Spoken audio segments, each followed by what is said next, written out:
Chris here, hope you're good. Vous avez pris l'habitude de me voir unboxer des objets tech de tous les jours, des petits trucs plutôt sympas, pas encombrants, mais Microforce m'a hook up avec un truc juste énorme et pas qu'en taille. Et il va falloir que je l'unbox. Oh, c'est énorme. Oh.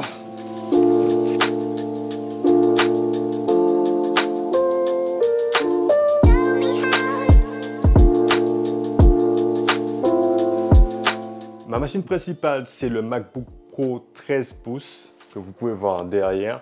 Et j'adore cette machine pour sa compacité et le fait que je puisse vraiment la transporter partout. Mais la réalité des choses, c'est que 90% du temps, peut-être même 95% du temps, quand je ne suis pas en rendez-vous chez un client ou en déplacement de façon générale, dès que je peux, mon MacBook Pro 13 pouces est connecté à un écran parce que j'ai toujours besoin d'un peu plus de surface d'écran pour travailler de façon confortable. Et du coup, quand Microforce Martinique m'a proposé de m'envoyer un Samsung CRG9, un écran 49 pouces, incurvé, tout ce que vous voulez, j'ai dit oui, évidemment, parce que c'était...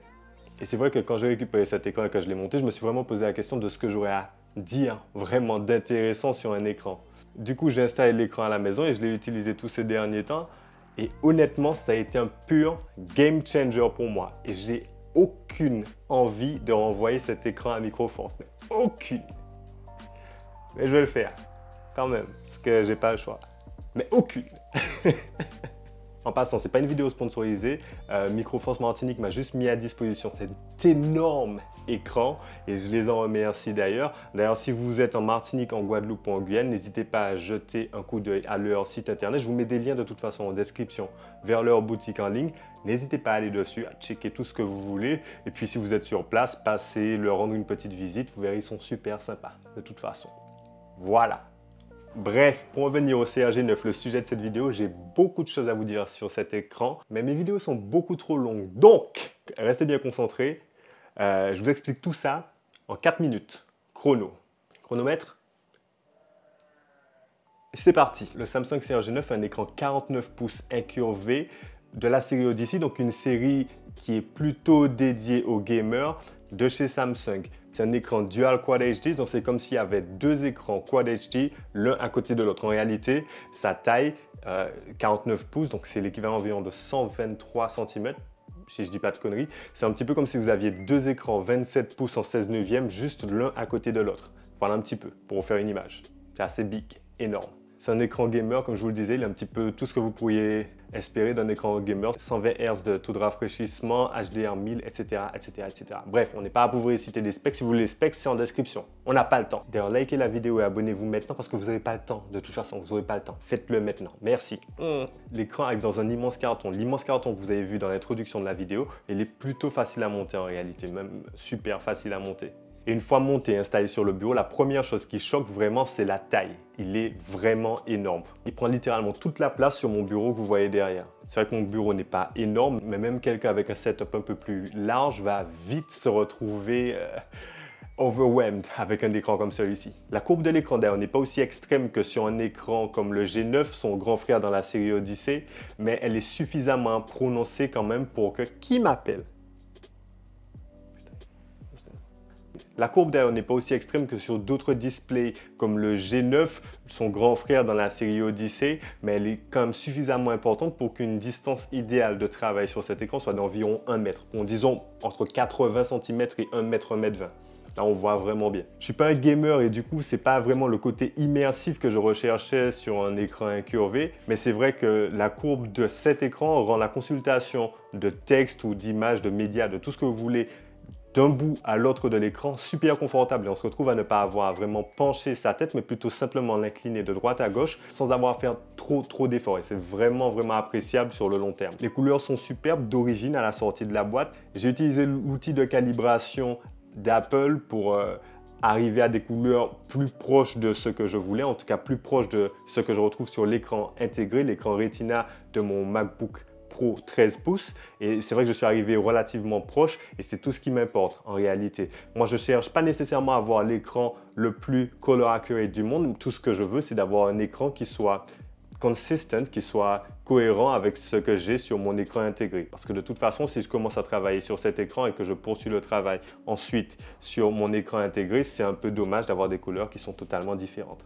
Voilà. Bref, parenthèse fermée. Quoi qu'il en soit, de toute façon, les couleurs de cet écran sont bonnes. Voilà. Tout simplement. Comme sur beaucoup de grands écrans, j'avais une crainte importante qui était la crainte d'un color shift selon l'angle dans lequel je regardais. Et c'est vrai qu'avec un écran aussi large, on est rapidement sur des angles qui sont un peu extrêmes sur les bords de l'écran. Et le color shift est relativement bien maîtrisé. C'est vrai que dans des angles un peu extrêmes, on peut commencer à avoir un peu de color shift, mais c'est vraiment relativement bien maîtrisé. Bien maîtrisé également le glaring. En dépit du fait que ce soit pas un écran présenté comme étant micro-texturé, il y a très peu de reflets. En tout cas, quand il y a de la lumière relativement directe sur l'écran, on se retrouve pas avec des reflets trop dégueulasses. En tout cas, c'est pas gênant pour travailler. C'est peut-être pas le meilleur écran en la matière, je sais pas, mais en tout cas, dans mon setup, il fonctionne très bien. La résolution en théorie sur cet écran au format 32/9, c'est 5120 par 1440 pixels, donc c'est comme si on avait deux écrans Quad HD qui étaient juxtaposés, donc l'un à côté de l'autre. Malheureusement, mon adaptateur HDMI vers USB-C, parce que non, cet écran n'est pas d'origine USB-C ou compatible Thunderbolt du tout. Donc, je suis obligé de passer par un adaptateur HDMI vers USB-C. Mais mon adaptateur, du coup, n'était compatible qu'avec un maximum de 4K UHD à 60 Hz. Assez loin, du coup, des performances maximales de cet écran. C'est dommage. J'ai pas pu, du coup, avoir l'expérience totale de cette résolution absurde de 7120 par 1440. Mais c'est pas grave parce que pour mon utilisation en réalité, c'est totalement OK. Parce qu'effectivement, à 1 mètre de l'écran, l'image paraît encore super sharp et je ne pense pas que je verrais une énorme différence si j'avais la full résolution de cet écran. J'ai eu l'occasion de monter pas mal de vidéos sur cet écran, dont la récente vidéo sur le DJI R2S. D'ailleurs, si vous n'avez pas eu l'occasion d'aller la checker, allez le faire tout de suite. Non, pas tout de suite. Terminez la vidéo. Ensuite, allez-y, s'il vous plaît. Un peu de... organisez-vous. Puis abonnez-vous.